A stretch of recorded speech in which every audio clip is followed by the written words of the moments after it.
Turma, hoje nós vamos fazer a nossa primeira aula da revisão. Então, hoje a gente vai fazer a revisão do primeiro bimestre. Semana que vem a gente continua.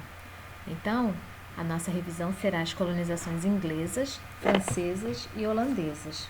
E também um outro capítulo mais à frente, né?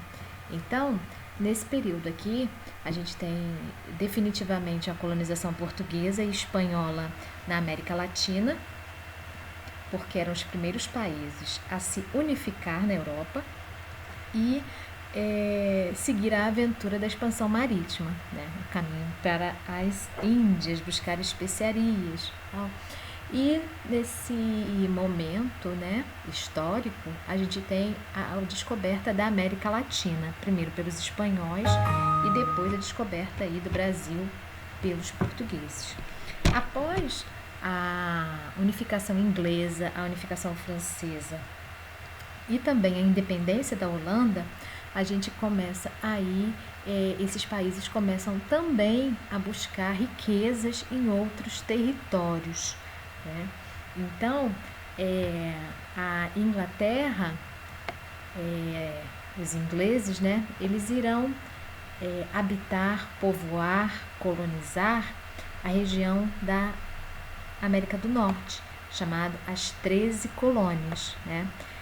No mapa, a gente percebe aqui que eles ocuparam a parte litorânea aí, né, da América do Norte. Aqui, eles vão fundar 13 colônias. Essas colônias são divididas em colônias do Norte, colônias do Centro e colônias do Sul, né? As colônias do Norte e as colônias do Centro, elas têm as mesmas características. As colônias do Sul têm características diferentes, né? Então, a gente vai ver isso, né? Esse tipo de colonização é uma colonização de povoamento, né? Isso começou aí no século XVII, essa ocupação. Por que povoamento? Porque eles saem da Europa e chegam à América para povoar, para ficar aqui, para morar, né? Eles não terão mais a ideia de voltar para a Europa, diferente das colônias latinas, né? Portugal e Espanha, que é colônia de exploração. Eles vêm para cá explorar, mas para voltar, para levar as riquezas para a Europa, país de origem, né? Então, nesse momento aqui, as colônias do Norte ou do Centro pouco favoreciam o acúmulo de capital, né, naquele espírito mercantilista, né? Por quê? Porque não tem a interferência da metrópole. A Inglaterra, ela está aí ocupada em guerras, né, em disputas territoriais na Europa. Então, aqui nessas colônias não tem a interferência metropolitana, né? Esses colonos chegam, eles vão se instalar e vão começar a trabalhar, né, conforme o local. Por que conforme o local? Porque as colônias do norte, elas têm aí um clima mais frio, não tem aí não dá para se plantar muito, então elas terão aí pequenas propriedades com mão de obra livre, diferente das colônias do sul. Por quê? Porque as colônias do sul já são colônias com clima parecido com a América Latina. Então, em grande parte dessas pessoas que chegaram lá na América, as 13 colônias, foram pessoas perseguidas aí por motivos políticos e religiosos na Inglaterra, na Holanda, na Irlanda e na Escócia, né? E aí eles se dedicavam, né, principalmente a atividades manufatureiras e comerciais na América, aqui na América, na região da Colônia do Norte, né?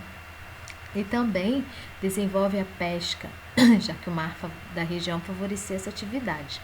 Então, como será isso? Como será esse comércio, né? Então, eles estabeleceram intenso comércio com as colônias britânicas do Caribe, que é Jamaica e Barbados. Lhe compravam peixe seco e produtos manufaturados, né? Em troca, o Caribe lhe fornecia melado de cana-de-açúcar que transformava em rum trocado por escravos na África. Esses escravos eram vendidos para as colônias inglesas do sul. Olha como o comércio é enorme, né? Então, a gente chama isso, como eu coloquei aqui, de comércio triangular. Então, só para vocês terem uma ideia, por que triangular? Porque faz assim uma espécie de um triângulo no Oceano Atlântico, né? Então, eles levam para a África rum, armas e tecido, voltam da África por escravos que vendem na América Central. Os escravos também vão para as colônias do sul e assim vai, né? Então, aí a gente, aqui nesse rosa aqui, são as 13 colônias, né? E esse é o comércio triangular. Na nossa apostila, a gente não tem a palavra comércio triangular, mas é isso que está explicando aqui, se vocês quiserem anotar, né? Então, quais as características da colônia do sul, né? As colônias do norte, a gente já viu, pequenas propriedades, eles têm as manufaturas, comércio, né? E as colônias do sul, trata-se de uma região propícia para o cultivo de produtos tropicais, né? Porque é mais ao sul aí. Então, era uma agricultura voltada para a produção de em grandes quantidades, né? Extensas propriedades, mão de obra escrava africana, semelhante às colônias portuguesas. Como se dá o nome disso, né? Plantation. Então, se a gente tem uma agricultura voltada para a produção em grande quantidade, extensas propriedades, que são os latifúndios, e uma mão de obra escrava, a gente tem um plantation, né?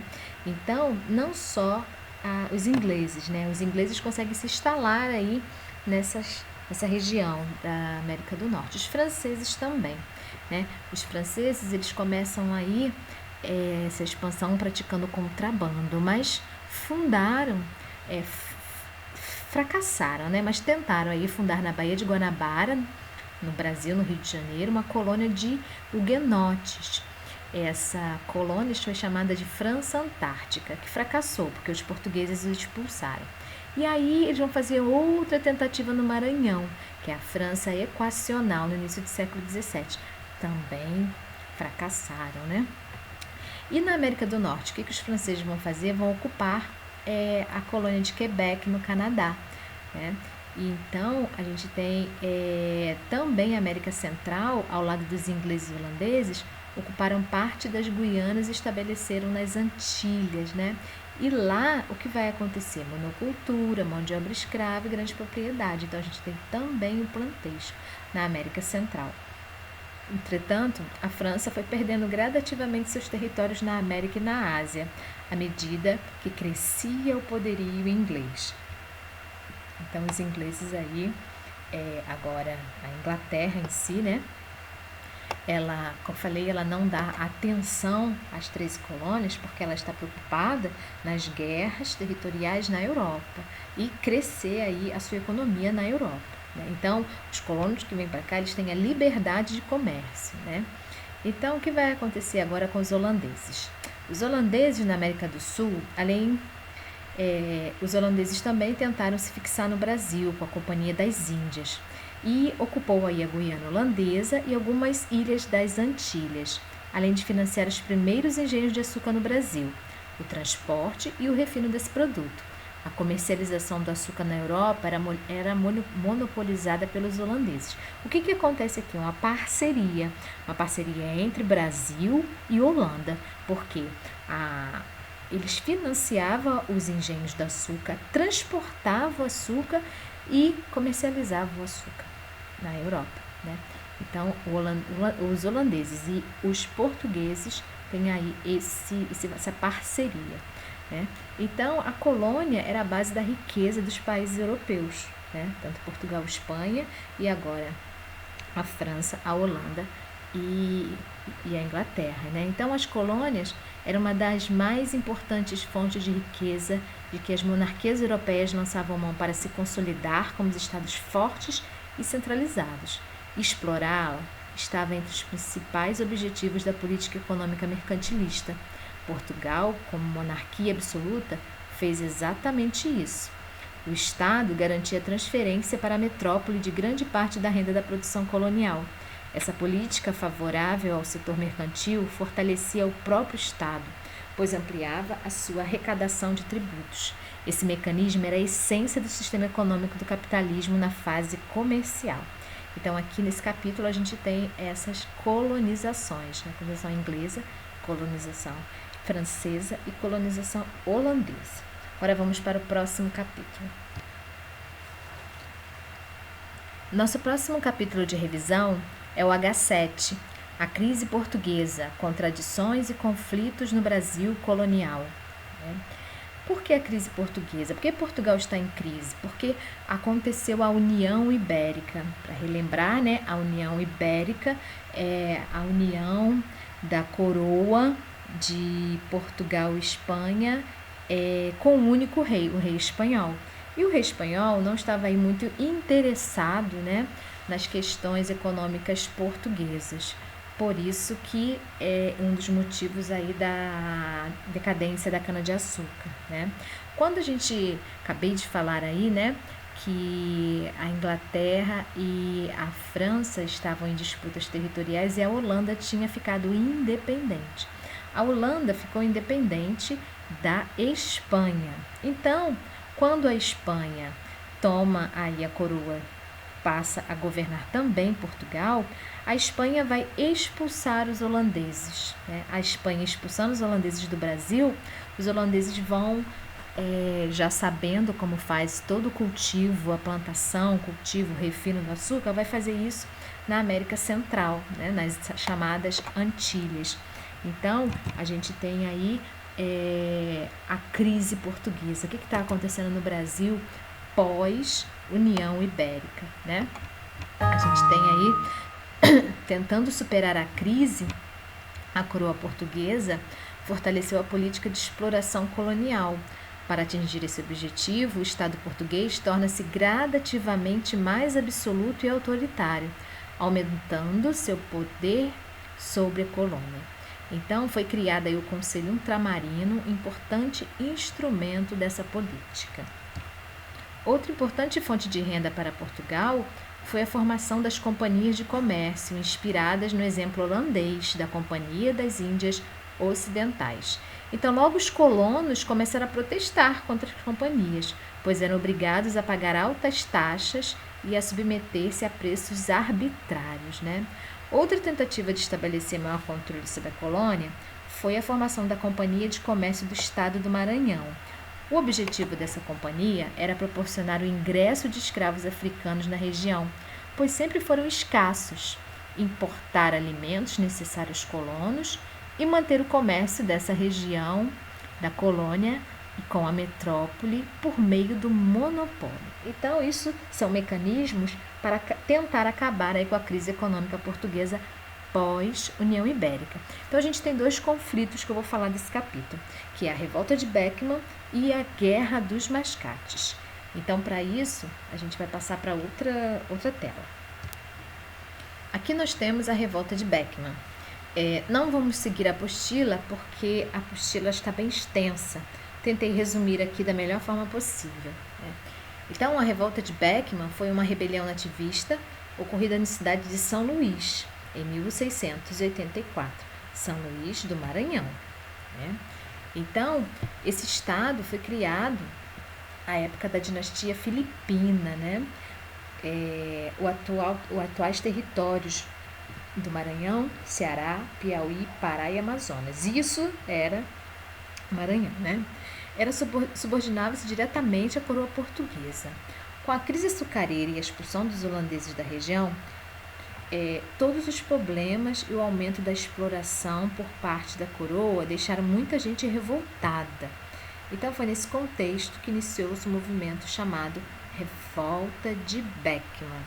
Então, a gente tem aí o aumento da fiscalização da coroa portuguesa nessa região, né? Os líderes dessa revolta, por que Revolta de Beckman? Porque tem dois irmãos, Manuel Beckman e Tomás Beckman, e o Jorge Sampaio. E as classes sociais participantes são os comerciantes, religiosos e os donos da terra. Qual o primeiro motivo da revolta? A reivindicação por mais mão de obra, visto que não podia escravizar os indígenas. Então, tem aí escravos chegando, mas os escravos vêm a partir das companhias de comércio, né? Então, nessa situação, os jesuítas conseguiram determinar junto a Portugal a proibição da escravização indígena, causando insatisfação dos colonos e opondo os dois grupos. Claro, porque os indígenas são mais baratos, os negros eram muito caros, né? Então era mais fácil escravizar indígena, ou era mais barato escravizar indígena, mas os jesuítas não concordavam. Então eles conseguem aí essa determinação junto a Portugal. Segundo motivo, queria o fechamento da Companhia de Comércio do Maranhão. A Companhia de Comércio trazia os produtos e o vendia de acordo com o preço que desejava, né? Um monopólio comercial, altos preços, né? Então, o descontentamento da população diante desse quadro aumentava cada vez mais. Assim, chefiados por Manuel e Tomás Beckmann, os colonos se rebelaram, expulsando os jesuítas do Maranhão, porque os jesuítas eram contra a mão de obra indígena, abolindo o monopólio da companhia, porque aí o preço poderia cair, né? E construindo um novo governo, que durou quase um ano. Então, são revoltas para resolver o problema local, né? Chamadas de revoltas nativistas. Qual o resultado do movimento, né? Prisão e condenação dos líderes da revolta, nomeação do general Gomes Freire de Andrade a governador do Maranhão, reestabelecendo a ordem, extinção da Companhia de Comércio, retorno dos jesuítas à sua missão, às missões. O Maranhão continuou sendo dominado pelos portugueses. A condição colonial não foi questionada, apenas o monopólio da Companhia de Comércio, que eles conseguiram acabar, mas os jesuítas voltaram às suas missões, né? E agora a gente vai ver a Guerra dos Mascates. As Guerras dos Mascates acontecem em Pernambuco. Então, o que está acontecendo em Pernambuco, né? A desigualdade econômica e a crise açucareira, né, foram os motivos fundamentais da Guerra dos Mascates. A Guerra dos Mascates ocorreu em Pernambuco e, aparentemente, foi um conflito entre senhores de engenho de Olinda e comerciantes de Recife. Estes últimos, denominados mascates, eram em sua maioria portugueses. Então, Pernambuco e Recife são duas cidades, uma ao lado da outra, né? Só para a gente entender.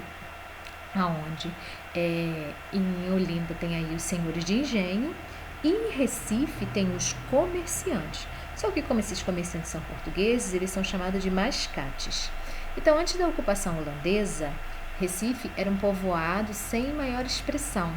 O principal núcleo urbano era Olinda, ao qual Recife encontrava-se subordinado. Então, a gente viu lá na expansão marítima da França, da Inglaterra e da Holanda, que a Holanda tentou aí invadir, né, ocupar algumas partes também do Brasil. Então, porém, depois da expulsão dos holandeses, Recife tornou-se um centro comercial, graças ao seu porto excelente, e recebeu um grande afluxo de comerciantes portugueses. Então, antes, Recife não tinha importância nenhuma, né? Era um povoado. E aonde havia aí os grandes proprietários era em Olinda. E depois da expulsão dos holandeses, Recife cresce aí como porto, como comerciantes portugueses. Então, Olinda era uma cidade tradicionalmente dominada pelos senhores de engenho. O desenvolvimento de Recife, cidade controlada pelos comerciantes, testemunhava o crescimento do comércio, cuja importância a atividade produtiva agroindustrial açucareira, a qual se dedicavam os senhores de engenho olindenses. O orgulho desses senhores havia colocado em crise a produção açucareira do Nordeste, mas ainda eram poderosos, visto que controlavam a Câmara Municipal de Olinda. À medida que Recife cresceu em importância, os mercadores recomeçaram a reivindicar a sua autonomia político-administrativa, procurando libertar-se de Olinda e da autoridade da sua Câmara Municipal. A reivindicação dos recifenses foi principalmente atendida em 1703, com a conquista do direito de representação na Câmara de Olinda. Entretanto, o forte controle exercido pelos senhores sobre a Câmara tornou-se esse direito, na prática, letra morta, quer dizer, não foi aceito. Então, percebam-se que a Câmara Municipal está em Olinda, só que em Recife está aí os comerciantes que querem participação política, só que os grandes proprietários de terra de Olinda não permitem. Isso é o motivo da revolta, na verdade, né? O movimento. Então, em fevereiro de 1709, uma carta régia elevou Recife à condição de vila. Em 1710, o conflito estourou com a invasão de Recife. O governador fugiu para a Bahia e a destruição dos símbolos de sua autonomia, o Pelourinho e a Câmara Municipal. Os recifenses também atacaram Olinda no ano seguinte. Então, percebam que tem aí uma rivalidade entre Olinda e Recife, né? Só porque Recife conseguiu aí a Câmara Municipal, os olindenses não aceitaram e começaram aí o conflito entre um e outro, né? Então, a corte interveio, prendeu os líderes da revolta, garantiu a autonomia de Recife e transformou a cidade em capital da capitania de Pernambuco. Então, com isso tudo, né, a coroa portuguesa chegou aqui, prendeu os revoltosos, continuou Recife com sua Câmara Municipal. Além disso, passou a ser capital de Pernambuco até hoje, né? Depois de muita luta, contou com a intervenção das autoridades coloniais, né? Então, Recife foi equiparada a Olinda, assim como que terminou a Guerra dos Mascates. Então, com a vitória dos comerciantes, essa guerra apenas reafirmava o predomínio do capital mercantil sobre a produção colonial, né? Porque em Recife tem aí o comércio, né? Então, essas são as duas revoltas desse capítulo, chamada também de revoltas nativistas, revoltas que querem apenas resolver o problema local, né? Os outros tipos de revolta são revoltas emancipacionistas, que querem a independência, mas isso não é nesse momento aqui, né? Então, por hoje é só. Até a próxima aula.